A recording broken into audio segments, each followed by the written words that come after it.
Il est à peu près 18h sur le programme de la nuit originale et on arrive aux sujets un peu plus sociaux, un peu plus témoignages, un peu plus perso.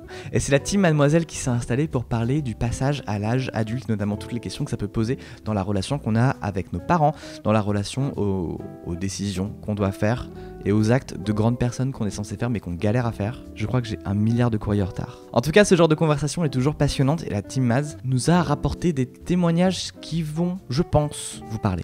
Bonsoir la nuit originale, bonsoir internet, je ne sais pas quelle caméra regarder car j'ai pas l'habitude qu'il y en ait plus qu'une, donc c'est là. Il y a beaucoup de caméras.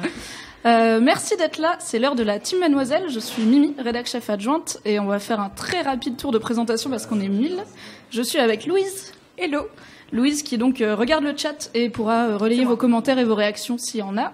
Je suis avec Anouk, rédactrice Feel Good, Esther, rédactrice Société Politique, Léa de la Régie Commerciale, Chloé, rédactrice Devenir Adulte, Lisa de la team vidéo, Lou de la vidéo et Margot, rédactrice cuisine et lol, on peut dire. Un peu. Le thème de ce soir, c'est Devenez adulte, qui disait, ce qui est un titre un petit peu clickbait que j'ai choisi moi-même car c'est mon travail. Et donc on va parler de ces moments où, pour devenir adulte, on a dû s'opposer à nos parents. Et on en a parlé plusieurs fois sur Mademoiselle avec beaucoup d'exemples perso et de choses. Merci Arcoët pour ce magnifique face cam et de choses qui peuvent aller du très anodin aux décisions très importantes. Pour donner un exemple, moi la première décision d'adulte que j'ai prise contre mes parents, c'était de faire un bac L et pas un bac S, puisque j'avais d'assez bonnes notes pour faire S, mais j'avais pas envie. Donc j'ai dit bah non, je vais pas faire un truc que j'aime pas faire. Et je ne l'ai jamais regretté, mais il peut arriver qu'on regrette. J'aimerais commencer par une question assez vaste. Est-ce que, à votre avis, il faut aller à l'encontre de ses parents pour grandir? Est-ce que c'est un passage obligé? Non. Non. Qui a dit non? Louise. Moi.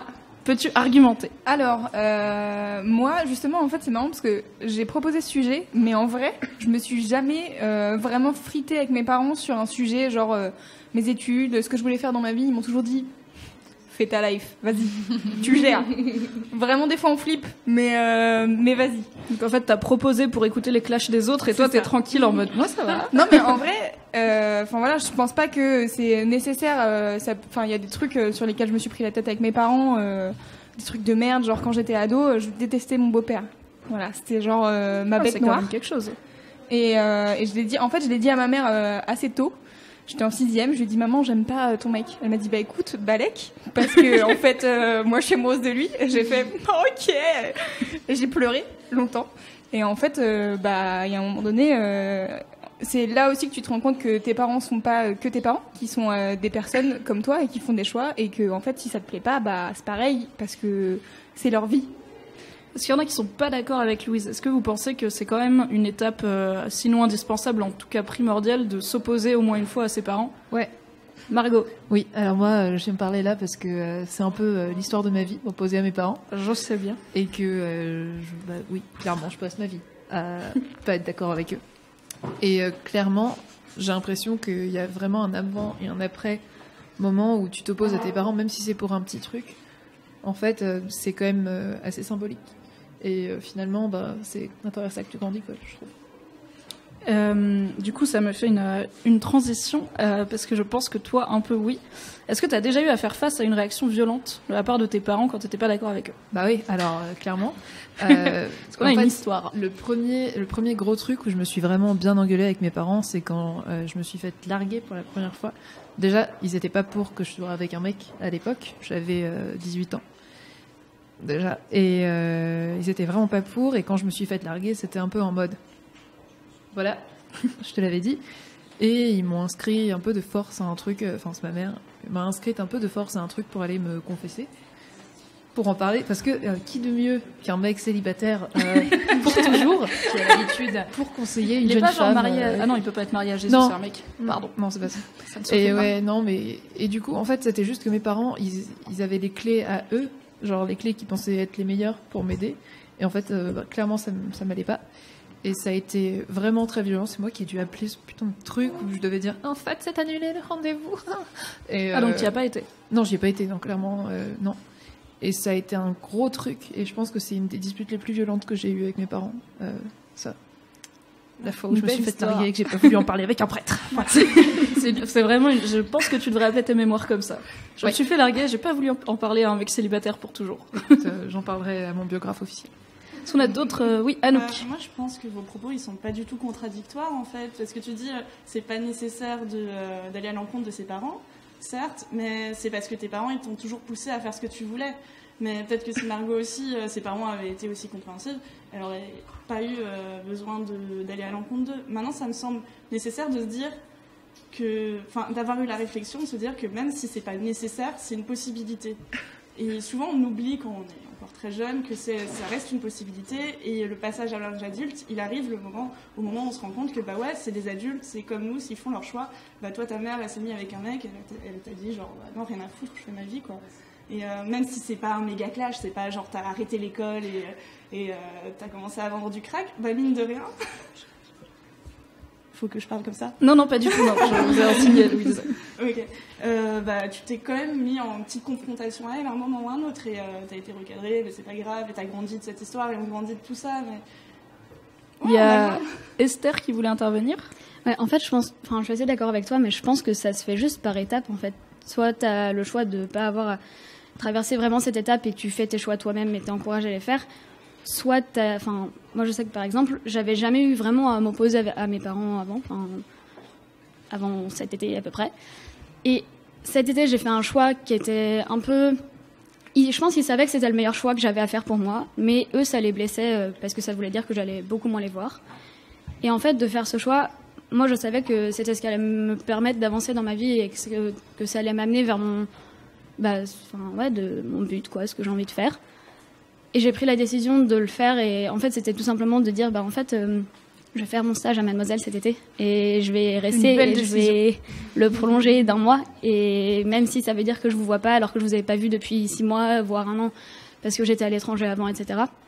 Et eux ça leur a fait beaucoup de mal parce que on s'était pas vu ou quasiment pas depuis 1 an et donc c'était normal qu'ils aient envie de voir leur fille en fait. Et moi aussi j'avais envie de les voir au fond. Mais la décision qui était importante pour moi à ce moment-là et pour ce que je voulais faire plus tard, etc., c'était de prendre ce stage et de le prolonger si j'en avais envie, quitte à les blesser un peu sur le moment et quitte à ressentir beaucoup de culpabilité aussi parce que du coup, c'était pas forcément des attaques directes.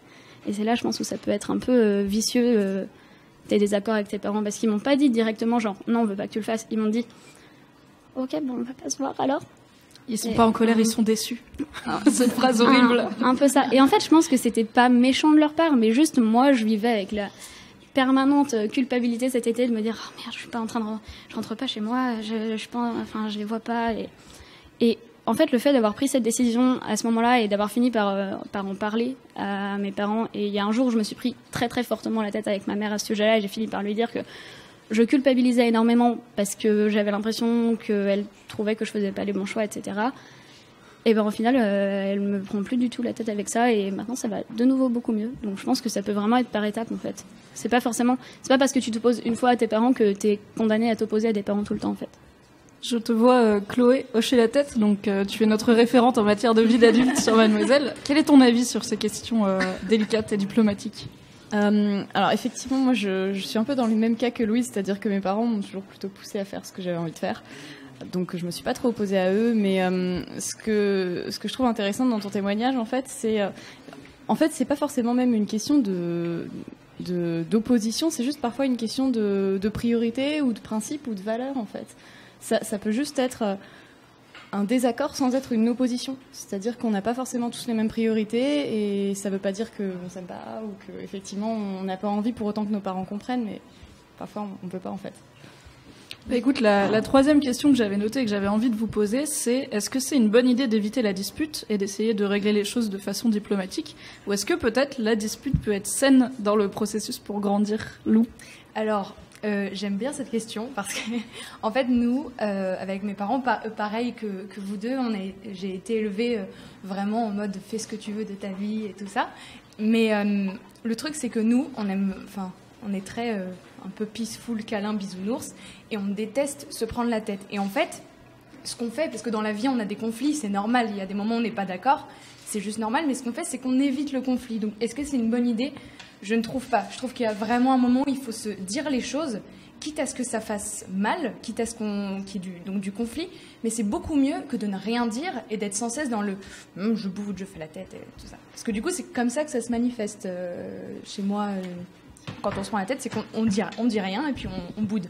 Et c'est pas du tout productif en fait. Non mais c'est vrai, vous voyez le genre de réaction que c'est vraiment non ça va pas, mais non si ça va. J'ai la même. Voilà, c'est ça. Et en fait, je trouve que vraiment pour le coup, la confrontation c'est important, même si c'est pas agréable du tout. Il y a un moment où faut parler quoi. Sinon tu t'emmerdes. Parce que oui, Léa. Moi, je suis plutôt d'accord avec Lou. Je pense que c'est toujours bien de dire les choses qu'on a sur le cœur, sur le moment. Après, je pense que quand on connaît bien ses parents, moi, je sais qu'il y a des sujets, en fait, je suis pas du tout d'accord avec eux. Mais je sais que ça sert à rien de les aborder parce que en fait, ils vont pas changer leur idée, mais c'est plutôt sur je sais pas, des valeurs qu'ils ont dans la vie. Par contre, sur les petites, après, c'est un choix personnel, mais je sais que par exemple, eux, ils auraient peut-être du mal à comprendre que un jour je puisse. Actuellement, je suis avec un garçon, mais si un jour je suis avec une fille, je sais qu'ils pourront pas comprendre ça. D'accord. Et ça, je sais que c'est quelque chose que je pourrais pas changer. Et c'est quelque chose qu'ils croient vraiment. Par contre, sur les petites choses du quotidien, qui prennent vraiment la tête, là pour le coup, ça éclate tout de suite. Et bon, des fois, c'est dur, mais.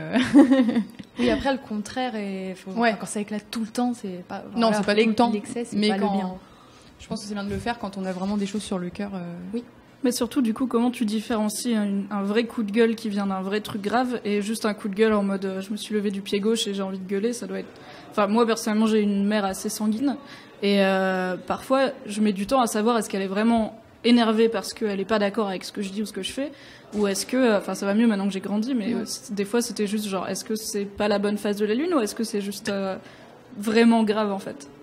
Moi, les moments où je me suis pris la tête avec mes parents, c'était des trucs pas graves. Mais c'est vraiment des trucs du quotidien où en mode ils étaient pas dans une bonne phase. Donc là, je sais que j'ai besoin de dire ce que je pense, mais je vais pas trop leur en vouloir parce que je sais juste qu'ils sont pas bien quoi. Et après pour des sujets plus importants, c'est des discussions que je sais que je pourrais pas avoir avec eux. Et je sais pas s'ils m'écoutent d'ailleurs, mais mais oui, en fait, c'est juste qu'on a des différentes façons de penser et malheureusement, je pourrais pas leur changer la leur. Louise, alors sur le chat, il y a Escro qui dit que on a lancé le débat sans définir ce que c'était devenir adulte. Alors, c'est un peu vaste, donc c'est pas exact. Je vois Chloé qui est en charge de la rubrique qui rigole derrière en mode non, faut pas définir. On n'a pas, malheureusement, c'est pas la nuit Mademoiselle, c'est la nuit originale, donc on n'a pas le temps. Mais en fait, le thème n'est pas devenir adulte en général, c'est spécifiquement comment l'opposition à nos parents fait partie du processus pour devenir adulte, ce qui, spoiler alert, est un piège puisque je pense qu'on ne l'est jamais vraiment, on n'a jamais fini. Jamais. C'est un processus infini. Même si on finit par devenir adulte, on a chacun nos propres définitions en fait d'être adulte, je pense. Personne n'est adulte de la même manière. Personnellement, j'étais encore en pyjama à 15h, donc je ne peux pas dire que c'est comment la plupart des gens voient être adulte, mais bon, d'un autre côté, je paye ma taxe d'habitation, donc je suis adulte aussi. Il y a Hugo Décrypte qui a rejoint la table. Je suis incrusté comme ça, bonjour. Ben oui, on t'a invité. Est-ce que tu as eu envie de réagir sur les choses qui se sont dites? Est-ce que tu as envie de témoigner? Un petit peu, ouais. Parce que justement, moi je pense pas du tout que le conflit soit un passage obligé pour devenir adulte. Moi en tout cas, je parle de mon expérience personnelle et je sais que on peut pas en faire un cas général, mais c'est en tout cas moi comment je l'ai vécu. J'ai jamais ou quasiment jamais été en conflit avec mes parents, comme d'ailleurs certains d'entre vous ici, donc ça prouve bien qu'on n'est pas les seuls. Et pour autant, je pense que mon éducation s'est quand même plutôt bien passée et en ça, je pense que c'est pas un passage obligé. Et je pense justement qu'au contraire qu'il faut les atténuer et les minimiser le plus possible. Bien sûr, il faut avoir des discussions, il faut avoir un dialogue. Et justement, le problème, c'est que pour moi, le conflit, justement, c'est l'absence de dialogue. Et bien sûr, avoir des discussions même assez chaudes avec nos parents sur tout un tas de choses. C'est un passage obligé, mais rentrer en conflit où ça mène justement à l'absence de dialogue et juste à une sorte de guerre froide avec nos parents, que ce soit à l'adolescence ou plus tard, je sais pas quand, mais dans tous les cas ça me semble pas une bonne chose. Enfin moi c'est comment je l'ai vécu, j'ai jamais été encore une fois en conflit avec mes parents sur rien du tout. Là récemment quand est-ce que j'ai pu l'être un peu, c'est juste sur le fait que j'ai peut-être justement parce que je deviens adulte entre guillemets, j'ai envie qu'il y ait une sorte de, pas une frontière mais en gros, qui gardent le rôle de parents, finalement, qu'ils ont toujours et qu'ils auront finalement un peu toujours, mais qu'ils n'aillent pas s'immiscer dans des choses qui ne les concernent pas. Donc, et c'est pas vraiment des choses sur ma vie personnelle, c'est plus sur les projets que je peux avoir, par exemple sur ma chaîne, etc. C'est le fait que eux, juste par simple rôle protecteur, essaient de s'immiscer dans le truc et donner leur avis, dire je pense que tu devrais pas faire ça, tu devrais faire ça, parce que voilà, ils pensent que c'est encore leur rôle, et puis je leur dis mais j'ai pas envie de votre avis en fait là-dessus. C'est votre avis. Personne ne vous a demandé. Non, c'est pas. Alors c'est bien d'avoir des retours, mais je pense qu'en soi leur avis est pas forcément le. Oui, c'est pas ce que j'attends d'eux en tant que parent entre guillemets, quoi. Parce que c'est pas que j'attends quelque chose, c'est pas une relation comme ça, mais du coup voilà, c'est le seul moment récemment où j'ai pu m'engueuler avec mes parents. Mais encore une fois, pour revenir au sujet principal, je pense pas que ce soit un passage obligé. Ouais. Je suis sûre qu'il y a déjà des livres au secours, mon enfant est sur YouTube. Comment gérer être parent de YouTube. Mon enfant est une vedette. Mon enfant gagne plus d'argent que moi. Est-ce que ça voulait encore réagir autour de la table sur cette notion de conflit et de gestion des disputes? Parce que je pense que, alors personnellement, je pense que c'est bien d'éviter le conflit, mais j'ai une question, s'il n'y a pas d'autres réactions. Pour les personnes qui ont dit qu'elles n'ont jamais vraiment été en conflit, est-ce que vous avez... Alors ça va paraître très con, mais comment est-ce qu'on sait comment gérer un conflit à l'âge adulte si on n'en a jamais eu avec ses parents? Genre, est-ce que vous n'avez pas peur qu'un jour vous ayez un vrai conflit important et qu'en fait vous soyez pas entraîné entre guillemets? On peut s'entraîner en dehors que dans les commentaires YouTube. Exactement. Non, mais justement, je pense que, oui, on peut apprendre autrement que par la simple confrontation avec nos parents. Et bien sûr, j'ai aussi des conflits en dehors du cadre familial. Donc voilà, je pense que ça peut se faire autre part. Ouais. En vrai, même quand on en a, on sait pas forcément comment les gérer. C'est vrai. Plus. Mais je pense qu'il y a un truc qui est super important à ce niveau-là, c'est apprendre. Je pense que quand on était enfant, on peut avoir des tendances à, je sais plus comment j'étais quand j'étais enfant, mais à faire des crises ou à être capricieux, etc. C'est ce qui peut créer du conflit. Je pense que quand on devient adulte, c'est aussi ça la notion de devenir adulte par rapport à ses parents, c'est d'apprendre à négocier entre guillemets au lieu de s'affronter directement en fait. Moi c'est la manière dont j'ai fini par résoudre le conflit que j'ai eu cet été, c'est en disant ok je vais faire mon stage, mais ok je reviendrai tous les week-ends. Et on a fait des compromis et on finit. Je pense que c'est important d'apprendre à écouter les doléances de ceux qui sont en face, et c'est valable pour les conflits avec les parents, mais avec les conflits en général en fait. Quand il y a quelqu'un avec qui ça va pas, t'écoutes ce que la personne a à dire, tu dis ce que t'as à dire, et plutôt que de rentrer direct dans la confrontation, genre personne ne changera d'avis, jamais. Tu négocies en fait, tu fais des compromis. Tu restes ouvert à L'ennui, c'est qu'avec les parents, souvent le compromis, c'est pas toujours facile, parce que pour eux, t'es toujours leur gros bébé, souvent, et t'es toujours, le bébé qui fait sa comédie, même si tu le dis gentiment, même si tu le dis posément, il y aura quand même toujours ce côté, maman a toujours raison, papa a toujours raison, et c'est pas facile, toi, en tant qu'enfant, de savoir où placer le compromis, je trouve, de dire, ok, là, je veux bien, ou c'est sans être influencé par le côté, peut-être un peu chantage affectif, parfois aussi, et ouais, je trouve que c'est vraiment difficile de trouver la bonne limite, en fait, entre les... En fait, quand est-ce qu'on est dans le compromis et quand est-ce qu'on s'écrase entre guillemets, par exemple, est-ce que dire ok t'as raison alors qu'on ne pense pas, juste pour sortir du conflit et juste sortir de cette relation conflictuelle, est-ce que c'est compromettre ou est-ce que c'est peut-être aller trop loin en mentant finalement, mais juste parce que peut-être je suis toujours pas d'accord mais on va s'arrêter là ne marcherait pas. Avec des gens têtus, parfois ils continuent à tirer sur la corde. Donc c'est vrai que c'est important de faire des compromis, je pense, dans tous les stades relationnels de sa vie. Mais c'est pas forcément facile de savoir quand est-ce qu'on est dans le compromis et quand est-ce qu'on est dans une relation plus déséquilibrée en termes de qui fait l'effort et qui impose ses règles. Léa, tu voulais réagir ? Je trouve qu'en fait, ce qui est dur, justement, c'est de se dire que... moi, je sais que je fais beaucoup d'efforts envers eux, dans ma manière de leur parler, de les écouter. Et c'est vrai que j'ai l'impression que souvent, les parents ont tendance à moins faire d'efforts, parce qu'ils sont vraiment dans le rapport parent-enfant. Et je trouve que moi, en tout cas, j'ai l'impression de faire beaucoup d'efforts pour ça, de vraiment essayer de créer un dialogue, mais que eux, par contre, vont vraiment rester sur leurs idées et n'auront pas envie d'évoluer. Je trouve que ça, c'est un peu dur de... Vas-y, Louise. Okay. C'est vrai que c'est assez intéressant, ça, l'idée que aussi tes parents doivent te voir comme une personne adulte pour comprendre que en fait t'es pas dans le conflit, t'es juste en train de grandir et de changer aussi d'opinion sur eux, ce qu'ils t'ont appris. Moi, c'est mon père hyper tôt, je m'en rends compte maintenant, mais mon père hyper tôt, il m'a pris entre guillemets pour une adulte, quand mes parents sont séparés, il m'a tout raconté, j'étais là, vraiment j'ai pas envie de tout savoir, vraiment c'est gentil et ça va. Et en fait je me rends compte que maintenant voir mon père comme un adulte et tout, ça a été hyper simple pour moi, et en fait quand il fait de la merde ou quoi, j'ai aucun problème à lui dire en fait là t'es relou. Juste au dîner de famille, là tu te tais maintenant parce que tu m'énerves. Et en fait, des fois ça lui reprend quand même, tu sais, genre oui mais c'est bon, t'es ma fille, machin, et t'es là bah ouais je suis ta fille, mais bon c'est bon, j'ai 24 ans, j'ai grandi, je vis toute seule depuis un certain temps maintenant, donc en fait j'ai plus à te subir au quotidien. Donc quand t'es là et que tu fais de la merde, vraiment je le vois rapidement quoi.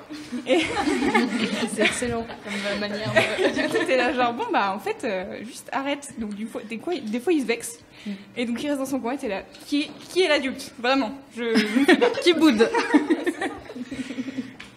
Hugo, tu voulais réagir? Ouais, non, juste rapidement, je pense que j'ai l'impression que dans cette relation enfant ou ado et parents, ce qui est à la base à chaque fois du conflit, c'est juste un manque de confiance dans un sens comme dans l'autre. Et moi, en tout cas, encore une fois, c'est mon expérience personnelle, donc j'en fais pas une vérité générale, mais mes parents m'ont toujours fait totalement confiance, c'est-à-dire, mais c'est genre totalement confiance. Et du coup, cette confiance qui est totale, nous, on le prend comme une responsabilité.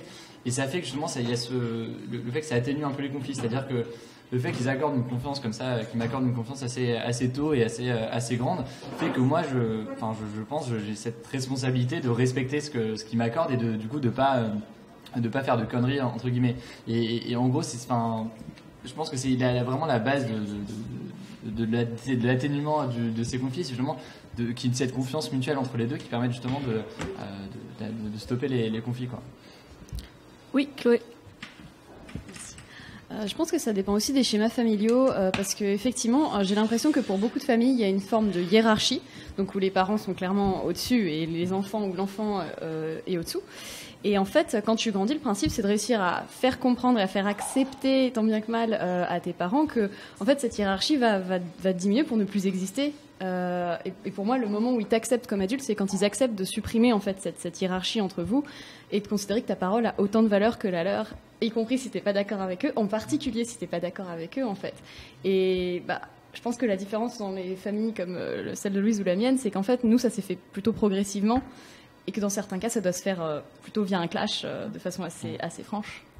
Je pense que Louise, tu as commencé à le dire tout à l'heure, mais je pense que c'est vraiment réciproque, c'est-à-dire qu'il faut aussi finir par voir toi-même tes parents non plus comme des parents, mais comme des adultes, en fait, comme des personnes à part entière, pour cesser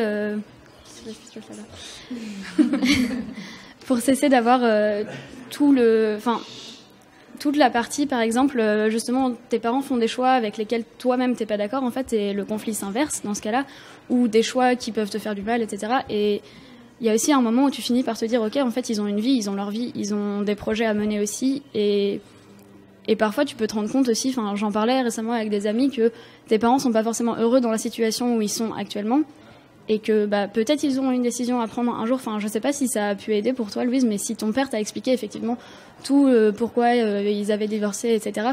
Je pense que c'est important aussi au bout d'un moment soi-même de se dire, ok, en fait, si un jour mes parents sont plus bien ensemble, ils sont malheureux ensemble, il faut accepter de se dire, ok, en fait, si c'est meilleur pour eux, autant le faire. C'est un exemple, j'en repiffe, tu vois, mais... Ouais, mais en fait, moi, ça m'a aidé à comprendre que mes parents n'étaient pas que mes parents, en fait. C'est ce que je disais tout à l'heure, c'est des adultes et ils vivent leur vie et ils font leurs choix qui sont pas toujours en accord avec... le truc de faut protéger l'enfant et tout. En fait, heureusement que mes parents ils sont séparés parce que maintenant j'ai une petite sœur qui a 8 ans et ça déchire quoi. Et en fait, il faut aussi, toi, quand tu grandis, trouver les trucs qui font que, en fait, c'est chiant, mes parents ils sont séparés, mais en attendant, il y a des trucs hyper cool qui se passent après et la vie elle continue quoi. Tu vois, c'est un truc d'équilibre d'adulte à adulte. À un moment donné, t'es là, bon, voilà, c'est ça. Et en parlant, oui, des décisions d'adulte à adulte, oui, mais il m'est arrivé un truc plutôt incroyable, c'est que, on parlait d'écoute tout à l'heure aussi, de la part de l'enfant par rapport à ses parents, mais aussi il y a une certaine écoute à avoir du parent par rapport à l'enfant. Et il m'est arrivé un truc, c'est que mon papa aussi, j'ai des parents divorcés, et mon papa pendant assez longtemps s'est très peu occupé de moi, voire pas du tout. Et petite, je l'avais compris. Et j'étais OK avec ça. J'étais OK de dire, mon papa, quand je viens, il travaille. Même quand je suis chez lui, il est sur son ordinateur, il travaille. C'est comme ça. J'étais OK avec ça. Et même si ça me rendait triste, au fond, c'était pas si grave. Et un jour, on était en Suisse, dans ma famille. Et puis, on était avec mon grand frère. Et mon papa, je voyais depuis un certain temps, il nous observait, mon grand frère et moi, sans parler. On était dans un bar et un moment, il a lâché comme ça, en fait, je me suis pas occupée de vous. J'ai merdé. Et on a fait, oui. Qu'as-tu? Et il a fait, j'ai merdé. J'ai été vraiment nulle. Et ça m'a fait grandir énormément qu'il ait pu faire ça. Parce que je l'avais accepté, mais je restais dans une sorte de mystère, quoi. Qu'est-ce qui s'est passé? Pourquoi il a fait ça? Et il nous a tout à coup expliqué, il nous a donné des raisons pour lesquelles il était absent, mais il a dit, ces raisons, c'est nul. En fait, il n'y a pas de vraies raisons. J'en avais, mais c'est nul, j'aurais pas dû faire ça. C'est pas des excuses, quoi. C'est pas des excuses, voilà, c'est ça. C'est pas des excuses. Et aujourd'hui, il a toujours son caractère, il est toujours parfois un peu têtu, parfois comme ça, mais cette conversation reste dans ses yeux quand il me parle maintenant, et je vois qu'il s'est rendu compte de tout ça tout seul, qu'il a pris conscience de ces choses tout seul, et qu'il a décidé d'en parler à un moment donné, et ça, c'est des trucs qui font grandir. C'est des étapes comme ça, des discussions qui peuvent faire grandir. En tout cas, c'est ce que j'ai ressenti, quoi. Oui, Léa. Moi, je me suis vraiment sentie... j'ai vraiment eu l'impression que mes parents me considéraient comme une adulte il y a vraiment pas longtemps. En fait, mon père avait un projet et il m'a demandé son avis dessus. Il m'a demandé, en fait, de lui dire est-ce que tu me sens capable de faire ça? Est-ce que tu penses que je pourrais mener ce projet? Et en fait, le fait qu'il me demande ça, je me suis sentie vraiment plus juste enfant. J'avais l'impression qu'il me faisait il me faisait confiance de manière générale, mais là il me demandait en fait de donner un avis sur sa personne et sur ses envies d'une manière générale, et j'ai trouvé ça vraiment hyper positif, et j'ai beaucoup apprécié parce que je me suis dit disons que maintenant je suis plus juste sa petite fille, il me demande vraiment mes conseils d'adulte à adulte, quoi. Je trouvais ça cool. Il y a un autre point que je voulais aborder avant qu'on boucle, on a encore 10 minutes, un quart d'heure. Alors c'est marrant parce qu'à la base j'ai écrit d'autres repères adultes dans nos vies, et après je me suis rappelé qu'on est tous adultes, donc en fait j'ai toujours du mal à... J'ai vraiment pas du tout pensé à des gens de notre âge en écrivant ça, donc c'est que devenir adulte, encore une fois, c'est long. Donc je pensais en fait plutôt à des gens plus vieux, mais peut-être que j'ai tort, peut-être qu'il y a des gens de notre âge, donc plutôt entre 20 et 30 ans, qui vous ont soutenu en fait quand vous aviez dû prendre des décisions contre vos parents. Est-ce que vous avez d'autres référents, on va dire, qui sont aussi donc dans la catégorie adultes, qui savent mieux que toi, mais qui se trouvent être d'accord avec vous et sur lesquels vous pouvez vous appuyer? Oui. Alors moi perso, j'avais pas d'adulte vraiment référent, puisque dans mon milieu de famille, pas le prêtre. Tout le monde était plutôt d'accord, plutôt dans le mood de mes parents. Et qu'en plus, je suis la plus grande de mes frères et sœurs, la plus grande de mes cousins et cousines, et que, vraiment, j'étais toute seule dans mon bail, quoi. C'est moi qui fonce et qui ouvre le truc. C'est toi qui défriche. Ouais. Avec ta machette. Et pour le coup, en fait, moi, mes modèles de vie d'adulte, c'était les meufs du forum Mademoiselle. Quand je me suis inscrite, j'avais 15-16 ans. Et quand j'avais 18 ans et que c'était le moment où vraiment je changeais, j'ai pu voir toutes ces meufs qui avaient déjà 25 ans, mon âge actuel, et je me disais putain, c'est pas facile pour elles, c'est pas toujours évident, elles ont plein de problèmes, elles ont plein de merde, en fait le même genre de merde que moi j'ai maintenant finalement. Oui. Mais ça va, en fait, ça va à un moment. Et moi c'est ça qui m'a aidée. Est-ce qu'il y en a? Oui. Chloé. Moi j'ai deux référents. C'est Lou, du coup. Oui. J'ai pour les gens qui sont en audio. J'ai deux référents adultes comme ça. Il y en a une que vous connaissez très bien, c'est Marion. Oui, Marion Seclin. Ouais. Qui vous embrasse même si elle n'est pas là. Oui. Et que je connais depuis que je suis petite. C'est mon référent grande sœur. Et j'ai toujours pu lui parler de tous ces trucs d'adultes qu'il faut qu'on fasse et qu'on ne sait pas trop comment faire, et que parce qu'on n'a pas eu de mode d'emploi, qu'est-ce que c'est que ça? Et on ne veut pas en parler aux parents parce que parce qu'on a le droit. Et Marion, elle a été vraiment là pour ça. Et puis la deuxième, c'est quand même ma marraine qui est aussi une des meilleures amies de ma mère, mais qui toujours sera proche de moi, et si je veux pas qu'elle dise quelque chose à ma mère parce que elle le fera pas. Par exemple là, tout récemment j'ai déménagé, j'ai mon premier appart, donc pour ma maman c'était pas très facile, elle était un peu triste et ma marraine me glissait tout doucement, ta maman elle est un petit peu triste, elle veut pas du tout te le montrer parce qu'elle veut faire la maman forte, mais en vrai elle a un peu les boules, tu pourrais lui faire un câlin, ce serait chouette. Et du coup je lui ai dit merci marraine. Et voilà, ça c'est des intermédiaires comme ça qui t'apportent un point de vue différent de celui de tes parents, parce qu'ils t'ont pas engendré, ils t'ont pas vu, ils ont pas cette intimité avec toi, mais c'est un référent adulte qui te propose des solutions d'adulte, quoi, tout en étant proche de toi. Chloé? Est-ce que ce micro marche? Je ne suis pas sûre. Même si j'ai pas eu de conflit avec mes parents, c'est vrai que il y a une certaine forme de responsabilité à porter vis-à-vis de la confiance qu'ils ont. Et c'était bien d'avoir d'autres référents adultes pour venir confirmer que je prenais les bonnes décisions, au-delà de la bienveillance naturelle de mes parents. Et notamment, j'ai eu un professeur quand j'étais donc en première L, qui était professeur de littérature, donc professeur référent en plus. Et il se trouve que en fait, ça a vraiment été un mentor pour moi, c'est-à-dire que c'est quelqu'un qui est venu confirmer que oui, que c'est pas parce que c'était la filière L que c'était une filière poubelle comme certaines personnes l'appelaient à l'époque. Oui, moi j'avais garage. Et qui est vraiment venu en fait me pousser, surtout me donner donc de la légitimité en fait au-delà de celle que mes parents m'accordaient, ce qui était vraiment vraiment cool. Et j'ai seul professeur de ma vie, mais alors meilleur prof, hein, vraiment grosse dédicace, meilleur prof du monde. Léa, est-ce que tu avais une réaction sur le sujet? Non, mais je réfléchissais, mais j'arrive pas à trouver de référent. Louise? Ouais, moi c'est une de mes grandes sœurs, alors j'en ai 3.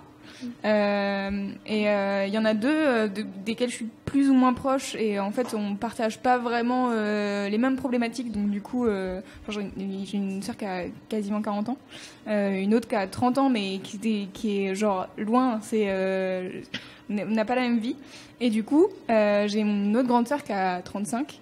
Et c'est ma référente de tout. C'est-à-dire qu'à chaque fois que j'ai un problème, c'est « Allô, Hélène, alors en fait, il y a ça qui va pas » ou « Qu'est-ce que je fais machin ?» Et en fait, ce qui est drôle, c'est que je me suis rendu compte, il y a pas très longtemps, qu'en fait, enfin, je suis pas sa grande sœur, hein, mais en vrai, on échange sur des trucs. Des fois, elle me pose des questions et on a genre des gros échanges. On a eu des gros échanges sur l'amour, le polyamour et tout. Et c'est ouf parce que des fois, j'ai l'impression qu'elle me demande mes conseils à moi. Je suis là genre, vraiment, je suis pas la mieux placée pour te répondre. Mais en fait, c'est assez cool du coup d'échanger comme ça et de se rendre compte qu'en fait, tu vois, même à 35 ans, elle des fois, elle est dans les mêmes galères. Et je pense que nous, quand on aura 35 ans, on sera pareil, on sera là, bon. Ça ne finit jamais. Jamais. Je pense que personne jamais ne s'est levé un matin en disant ah bah c'est bon. Même, j'ai tout compris. Même nos parents, quoi. Je pense qu'ils sont encore dans ce délire-là. Oui, je pense qu'ils ont eux aussi des référents adultes. Et du coup, ouais, Hugo. Moi aussi, j'ai jamais eu de conflit du coup avec mes parents. Je le disais, et pour autant, j'ai quand même eu des référents entre guillemets et très tôt. C'est-à-dire que, justement, je parlais du fait que mes parents essayaient un peu de s'immiscer dans mes projets, dans mes trucs. C'est-à-dire que justement, ces référents entre guillemets venaient un peu appuyer ma position. Et en fait, j'avais lancé dès la 3e un média Radio Londres. Et donc à partir de la fin du collège jusqu'au lycée et au lycée. J'étais amené, par exemple, c'est un exemple, à aller des fois à des événements ou des trucs plutôt que d'aller en cours. Et forcément, mes parents avaient leur discours de parents qui était « Bah non, mais tu vas en cours d'espagnol à 8h du matin le jeudi parce que c'est l'emploi du temps. » Et voilà. Et le fait d'avoir des référents qui étaient là pour dire « Bah, un peu appuyer ma position qui était peut-être que pour moi plus tard aller à ce truc qui est super important, qui va permettre de faire plein de trucs plus tard et quitte à rater un cours d'espagnol, ça peut être plus utile. Et le fait d'avoir des référents comme ça pour un peu appuyer ça faisait que du coup mes parents étaient beaucoup plus flexibles là-dessus, ils me laissaient m'accorder une confiance là-dessus et me laissaient le faire, quoi. J'essaye de bien vivre le fait que tu as lancé un média en 3e. C'est important de pas se comparer, mais moi, quand même je jouais encore à la Barbie. En même temps, as-tu arrêté? Oui. Est-ce que les dollmakers ça compte comme des Barbies? Non, ça c'est de la création, c'est du stylisme, je pense. C'est bon. Et du coup, tu disais toi, Louise, que finalement tu as un échange assez égalitaire avec ta grande sœur, puisque elle aussi, même si elle a 10 ans de plus, te sollicite des fois sur des questions. Est-ce que vous êtes devenu le référent adulte de quelqu'un? Puisque je me suis rendu compte il y a 10 minutes qu'on était aussi adultes. Ça me revient régulièrement. Du coup, Chloé, oui, tu peux commencer puisque toi, t'en as littéralement fait ton métier en fait. Moi, je suis le référent adulte de la rédac en fait. Ça, c'est la face cachée. Et des mademoiselles par procuration, puisque tu gères toute la rubrique qui dit. C'est très bizarre. Pourquoi c'est bizarre? J'ai l'impression d'avoir beaucoup de personnes qui comptent sur moi.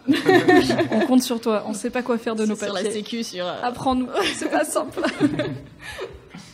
À part ça, donc toi, Margot, tu disais que t'es la plus grande de ta fratrie. Ouais. Alors, est-ce que t'es le référent adulte? J'ai 3 petits frères et j'ai une petite sœur, et ma petite sœur elle a 7 ans. Et du coup, je suis un peu l'adulte qui enfonce les portes, qui les ouvre pour eux et qui dit en fait, c'est bon, ils vont continuer de vous aimer, même si vous n'êtes pas tout le temps d'accord. Et du coup, ouais, je suis un peu leur référente adulte, mais aussi, comme un peu pour Chloé, mais pas au même niveau, bien sûr, à travers les articles pour les maths, notamment dans les trucs un peu petite sœur. En fait, c'est un peu con, mais quand je reçois des messages privés de meufs qui me disent j'ai trop l'impression que t'es ma grande sœur et merci pour les conseils. Et moi, je suis genre, putain, j'ai donné des conseils. Les gens m'écoutent. Oh mon Dieu. Ton dernier article comme ça, Margot, où je crois que tu disais je suis devenue la meuf que je voulais être il y a 10 ans. Genre, moi, c'est exactement le sentiment que j'ai eu en le lisant. En fait, j'ai fait genre c'est ma grande sœur, en fait. C'est trop agréable, c'est trop cool comme truc. Mais ouais, et du coup, moi je trouve que ça apporte vachement en tant qu'adulte et c'est vachement feel good et ça donne envie de continuer d'avancer, d'avoir au moins un petit peu d'influence positive.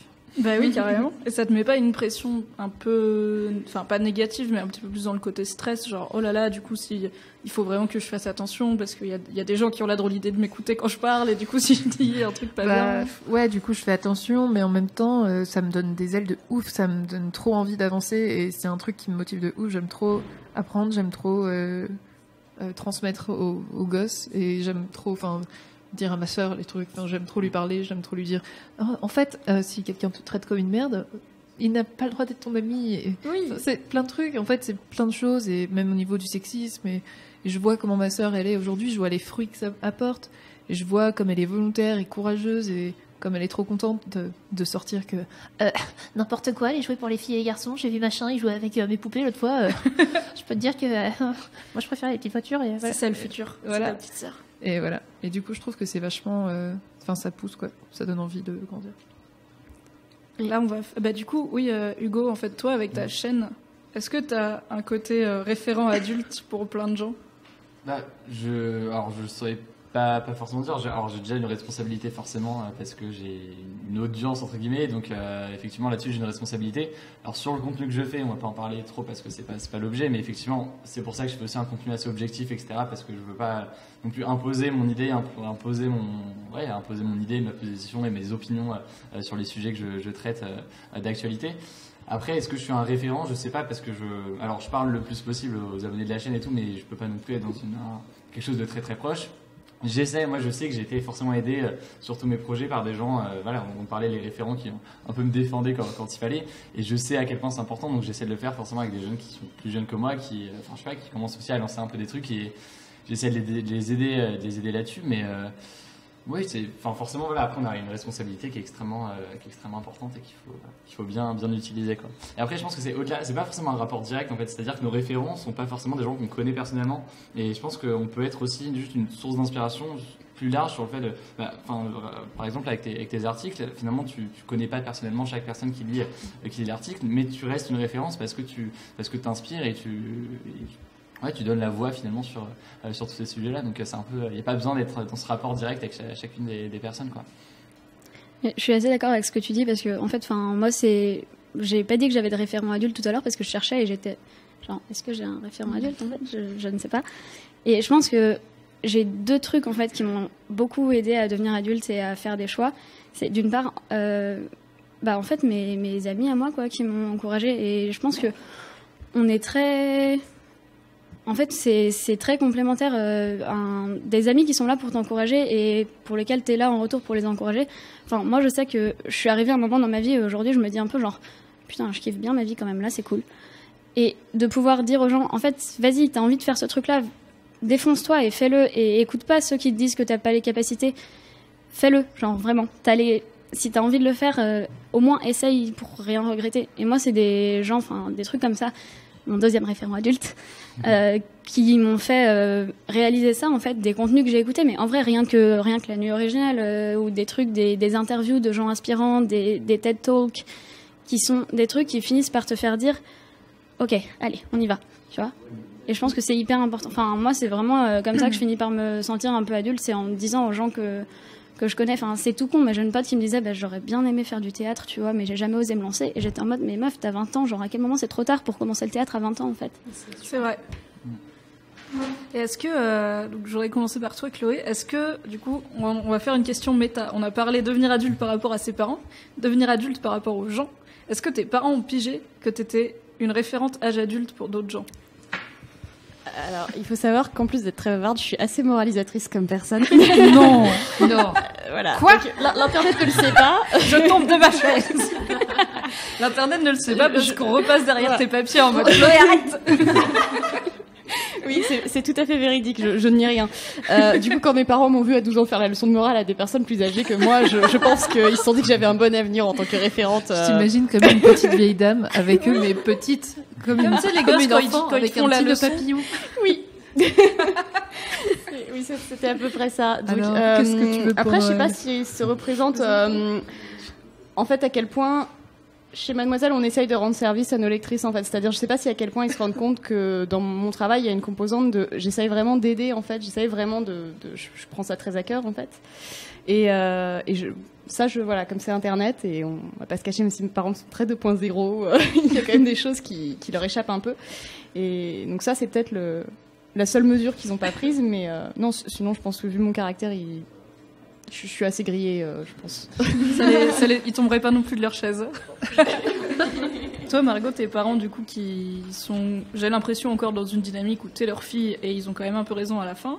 Est-ce qu'ils ont compris qu'en fait, il y a plein de gens pour qui t'es une inspiration, t'es une référente, t'es une personne adulte? Ben, en vrai, mes parents, ça va de mieux en mieux en ce moment, et c'est de plus en plus un rapport, notamment avec mon père.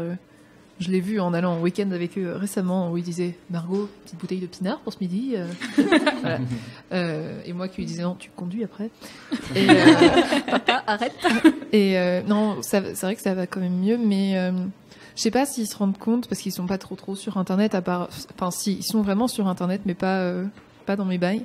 Et ils ont pas le même Internet. Quand je leur raconte un peu, quand je leur ai dit, en fait, on a fait des portes ouvertes récemment à la rédac, et il y a eu plein de lectrices trop cool qui sont venues, il y a eu des filles, mon réflexe c'était de dire des gamines, parce qu'en fait, j'ai un de mes petits frères qui a leur âge, mais des jeunes femmes, qui sont venues, qui ont 14, 16 ans, et elles me disaient qu'elles citaient mes expressions, et j'étais genre... Oui, il y a pendant la semaine porte ouverte qu'on a faite pour nos 11 ans, où beaucoup de lectrices sont venues au bureau, il y en a qui ont cuisiné avec toi, ouais, quelques... c'était un très bon je sais plus si elles étaient en collège ou seconde, collège, en tout cas adolescentes. Et qui citait tes expressions comme elle cite. Ouais, comme elle cite. Comme à notre époque, on cassait tout le monde. Je cite Albrise de Nice, quoi. C'est ça. Et en fait, je l'ai un peu raconté. Je l'ai un peu raconté à mes parents. C'est vrai que pour mes parents, les trucs d'internet comme ça, c'est un peu le truc. Oh là, à l'influence. C'est bizarre quand même. Les gens qui écoutent tout ce qu'on leur dit sur internet. Et moi, je leur dis, en fait, vraiment, c'était comme ça il y a 10 ans. La preuve. Voilà. Oui, forcément.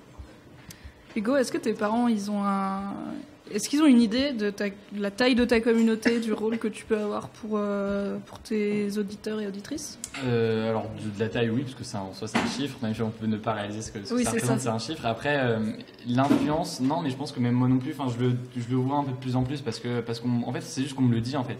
Donc, alors moi, je pense que mon rôle de référent, c'est pas un rôle de référent par rapport à ce que je fais, mais c'est peut-être, en tout cas, des messages que je reçois, c'est plus en tant que source de motivation, c'est-à-dire en mode ok, lui il s'est bougé assez tôt, il a fait son truc, il le fait à fond, et ça donne envie. Et je pense que c'est, moi je le vois, je reçois pas mal de messages un peu de ce genre-là, d'abonnés qui sont assez jeunes et qui ont finalement l'âge auquel j'avais lancé Radio Londres, et qui se disent ça me donne envie de me bouger un peu et de lancer des trucs, et du coup je pense qu'il y a deux formes de référents. Il y a les référents effectivement dans la vie de tous les jours, où là il y a un contact direct et ils viennent apporter des conseils, etc. sur un peu la vie perso et tout. Et il y a aussi simplement ces référents qui, même parfois sans en être conscients, sont juste font leur truc, et ça a une influence positive, c'est un impact positif, et ça fait que ça donne envie aux gens de se bouger, ça donne envie aux gens de faire des choses. Donc pour revenir à mes parents, non, je pense pas qu'ils soient conscients de ça, parce que moi non plus en soi, jusqu'à très récemment, j'étais pas du tout conscient, quoi. Oui, Louise. Sur le chat, il y a Madrumo qui demande quel âge on a, et à partir de quel âge ça nous a plus choqué qu'on nous décrive comme adultes. Alors Mimi, je pense qu'à partir de jamais. Non, en fait, ça me choque plus. Donc moi, j'ai 25 ans très bientôt. Ça me choque plus que, par exemple, quand je suis avec vraiment des enfants et qu'il faut un adulte. Je suis l'adulte, il n'y a pas de souci. Avec des ados ou des pré-ados, ça va encore. Mais quand c'est avec des gens qui ont 20 ans et plus, par exemple, à cette table, je me sens pas ni plus ni moins adulte que même s'il y avait autour de la table, je sais pas, que des étudiants qui pour le coup donc ont moins d'expérience, vie d'adulte, boulot, impôts et tout que moi, je me sentirais pas mieux finie que eux. Et moi, je me considère comme adulte à ma façon, on va dire. J'ai une idée dans ma tête de c'est ça être un adulte. Et moi, je sais que je suis une adulte, mais je suis quand même pas du tout ça. Donc c'est un genre de dissonance cognitive chelou où j'ai un peu ma propre définition du mot. Et peut-être que chacun l'a finalement. Mais j'ai pas d'âge où ça m'a pas choqué. Je sais qu'à 20 ans, ça a arrêté de me choquer qu'on m'appelle madame. Mais en même temps, comme j'avais suivi tout le côté, je suis pas très pour... alors c'est paradoxal, mais il y a eu tout le débat sur est-ce qu'on dit mademoiselle ou madame dans les papiers administratifs. Et moi, en fait, je m'en fous qu'on me dise madame. Enfin, je suis pas là en mode arrêtez, je n'ai que 24 ans. Pas d'intérêt. Voilà. Je n'ai pas répondu très précisément à la question parce que j'ai pas de vraie zone... je vais y arriver. J'ai pas eu de moment charnière où je me suis dit ok, là ça me va qu'on me dise que je suis adulte. Toi, Margot? Moi, j'ai 25 ans, donc, et j'ai toujours plus ou moins eu l'impression d'être un peu adulte, même si, je veux dire, je collectionne les Polly Pocket, on fait beaucoup plus adulte que ça, mais c'est très bien les Polly Pocket. Il y a bien des adultes qui collectionnent des figurines, c'est ça. collecteurs de Batman, quoi. Faites croquer, quoi. Donc, moi, je me suis toujours sentie un peu adulte parce que, comme je l'ai dit, je suis l'aînée de mes frères et sœurs, et mes parents, en fait, j'ai parlé très très tôt et j'étais assez précoce pour à peu près tout.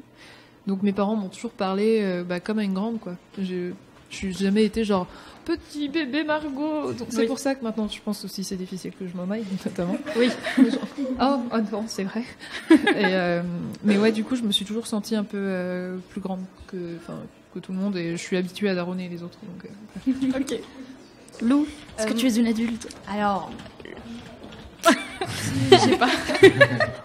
Je suis du père. Non, j'ai 19 ans, donc je suis encore relativement jeune, mais en fait, j'ai toujours vacillé entre le bébé et l'adulte dans ma vie pour l'instant. C'est que quand j'étais plus petite, j'ai vécu des expériences que font normalement des adultes. Du coup, par exemple, quand j'étais petite, j'ai commencé à tourner dans des films à 8 ans à peu près. Et dans ces moments-là, tu fais un truc d'adulte, tu travailles au lieu d'aller à l'école, c'est pas bien. Mais en même temps, sur le plateau, t'es le bébé. Donc c'est toujours l'ambivalence en fait. J'ai toujours été ambivalente là-dedans. C'est que parfois je fais des trucs où il y a plein d'adultes, mais pourtant je suis encore le bébé. Donc en fait je suis un peu, en ce moment-là, je suis un peu à la charnière de quelque chose, quoi. Comme j'ai mon nouvel appart, je vais avoir 20 ans dans 2 mois. Je me sens bébé, mais je me dis bah non en fait là je commence à devenir un peu adulte et tout. Donc voilà, mais c'est rigolo parce que je me sentirai jamais complètement adulte, je pense. Ou pareil comme toi, je pense que j'ai une définition de l'adulte dans ma tête qui est toute faite. Est-ce qu'il a un chapeau? Le mien, il a un chapeau. Ouais, moi, il a un chapeau. Il a une moustache. Je me suis arrêtée à Mad Men en termes d'adulte. Il a un costume, un chapeau. Non, mais quelqu'un d'un peu sérieux et qui voit pas. Enfin, c'est comme, je sais pas si vous écoutiez, moi j'écoutais ça, l'espèce de comédie musicale qui s'appelait Le Soldat Rose. Oui. Que j'aimais beaucoup. Oui. Il y avait une chanson qui s'appelait Lunettes bleues, lunettes roses. Et c'était la métaphore des lunettes bleues, des lunettes roses que tu poses, qui te font voir le monde autrement et que tu poses quand t'es adulte. C'est un peu ça. J'ai l'impression qu'on enlève un peu des filtres comme ça parce que c'est coloré et que ça sert à rien pour faire des trucs d'adultes qui sont un peu plus sérieux. Alors qu'en fait, non, on peut garder ces filtres-là devant nos yeux et on peut continuer en faisant des trucs un peu sérieux, mais on peut garder ces filtres. Je pense que c'est bien de le faire. Voilà. Chloé, toi qui étais adulte à 12 ans. C'est assez paradoxal parce qu'en fait, moi j'ai très longtemps fait plus jeune que mon âge. J'avais commencé mes premiers boulots, les gens me demandaient si j'étais majeure. Donc en fait, ça m'a beaucoup frustrée. C'était plutôt dans le sens inverse. C'est plutôt j'attendais justement de faire adulte pour qu'enfin les gens reconnaissent que je l'étais. Et du coup, en fait, la fois où ça m'a choquée finalement, c'est quand j'ai fait monitrice en colo. Et tout simplement, quand tu vois les jeunes la première fois et que là ils font ouais madame. Et je c'est vrai que tu te retournes en mode où est-ce qu'il y a une madame? Ouais, c'est ça. Où ça, de qui il parle? Et en fait, c'est là que tu te rends compte quand t'es entre guillemets le vieux ou la vieille de quelqu'un. C'est-à-dire qu'à ce moment-là, j'ai été la vieille de quelqu'un. T'étais adulte relativement. Voilà. Donc je faisais suffisamment adulte pour me faire appeler madame. Donc voilà. Ok. Léa? Moi, c'est un peu un mix entre... Du coup, juste Chloé, t'as pas dit quel âge t'avais? Oui, moi j'ai 26 ans, je suis... Un pied dans la tombe. Un an de plus, mon Dieu, c'est comme... Moi, c'est un peu un mix entre ce que ressent Margot et Chloé. Parce que je suis l'aînée aussi dans ma famille. Et en fait, là, je vais avoir 23 ans dans un mois. Et en fait, du coup, je me suis toujours... Enfin, comme tu disais, je me suis toujours un peu sentie adulte dans le sens responsabilisée. parce que je devais faire attention à ma petite sœur et enfin c'est toujours quelque chose que j'ai pris énormément à cœur. Ou quand je dois aider des amis, enfin j'agis toujours de manière assez responsable, quoi. Et enfin, je dis pas ça en mode super, je suis une meuf méga responsable. C'est juste dans ma façon de faire, c'est, enfin, je réfléchis toujours aux conséquences. Et donc j'ai ce côté qui me semble être un peu un côté d'adulte. Et à côté de ça, comme Chloé, en fait, pour l'instant, je n'ai jamais été choquée qu'on me prenne pour une adulte, puisqu'en général, on pense que j'ai plutôt 17 ans. Donc tant mieux. Ouais, des fois c'est un peu compliqué, enfin notamment quand je travaille, en fait, j'ai toujours peur que les gens me prennent pas assez au sérieux parce que je voulais dire tant mieux quand on te considère comme une adulte parce que souvent on te voit comme plus jeune. Ouais. Oui, je voulais pas dire tant mieux qu'on pense que t'as 17 ans parce que je sais que ça peut être relou. On a un article dessus sur Mademoiselle. Oui, d'ailleurs, je fais plus jeune que mon âge et c'est chiant. Quand j'étais lectrice, même encore maintenant, j'apprécie toujours lire cet article parce que c'est très très vrai. Et du coup, en fait, j'ai pas eu l'occasion d'être choquée pour l'instant parce que ça ne m'est pas arrivé. Ni choquée ni déçue. Voilà. Esther ?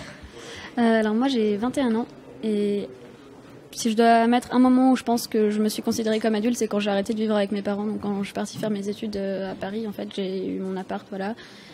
À partir du moment où tu te cuisines tes repas tout seul, que tu fais tes courses et ta lessive, voilà. Mais après, ça se fait aussi par étapes. Genre cette année, c'est la première fois que j'ai souscrit un abonnement internet en mon nom propre que je paye moi-même, tu vois. C'est aussi une étape vers la vie d'adulte supplémentaire. Genre quand tu commences à recevoir tes trucs dans ta boîte aux lettres et à faire donc ok, il faut que je paye ça. Très bien. Enfin, je pense que c'est progressif, mais je pense que le vrai moment où j'ai commencé à me sentir adulte, c'est le moment où j'ai arrêté de vivre avec mes parents et du coup j'avais 18 ans à peu près, je pense. Je te comprends, je suis en train de vivre cela, les lessives tout seul, les oh là là, c'est pour moi le courrier. Ah non, c'est ok, c'est une facture. Oh, une lettre dans ma boîte. On a pensé à un facteur. Et toi, Hugo ? Alors moi j'ai 19 ans. En fait, je me suis jamais posé la question de savoir si j'étais adulte ou pas. Enfin, vraiment, je me suis jamais posé la question. Par contre, ce que je sais, c'est que je me suis toujours senti jeune effectivement dans les éléments dans lesquels j'étais. Donc effectivement, j'étais vu comme un jeune et moi-même du coup, alors c'est pas que j'endossais ce rôle, mais je me sentais du coup jeune. Alors après, jeune, ça veut pas dire pas adulte, c'est juste jeune par rapport effectivement au milieu dans lequel on évolue. Voilà, après je pense pas que ça m'ait posé de problème d'être catégorisé comme ça. Et encore une fois, je me suis jamais posé la question de savoir si j'étais jeune ou non, et c'est pas plus mal, je pense. Finalement, donc on est adulte quand on le décide, et pas forcément quand les autres le décident. Et oui, on va rendre l'antenne. Merci tout le monde d'avoir participé. Merci tout le monde d'avoir écouté. On laisse la place à Manon de C'est une autre histoire et son apéro intello. Et si vous voulez en savoir plus sur tout ce qui est devenir adulte, je vous renvoie vers la rubrique dédiée sur Mademoiselle, et notamment un très bon article qui s'appelle Comment s'émanciper de ses parents en 8 leçons. Excellent bail. Oui, très instructif. À bientôt. Bye. Bonjour, bienvenue dans le générique de fin des replays de la 7ème nuit originale. Je suis là pour vous accompagner pendant que s'affichent tout autour de vous les informations nécessaires relatives à l'abonnement, notamment sur Snapchat, notamment sur Twitter, notamment sur Facebook, notamment sur YouTube, notamment sur ce petit chat, regardez-le, ce petit chat dont la vente commence à 100 €. Je demande 100 €, voilà, 100 € pour le petit chat, 100 €, attention, il est très propre, il est très gris, il s'accorde avec le moral des Français en ce moment. Je dis 100 €, j'entends 100 €, j'entends 200 €, j'entends 300 €, j'entends combien ? 50 000, 70 € adjugés vendus. Petit chat qui va partir. Regardons qui t'a acheté, petit chat. Qui t'a acheté ? Oh bah non, c'est Hitler.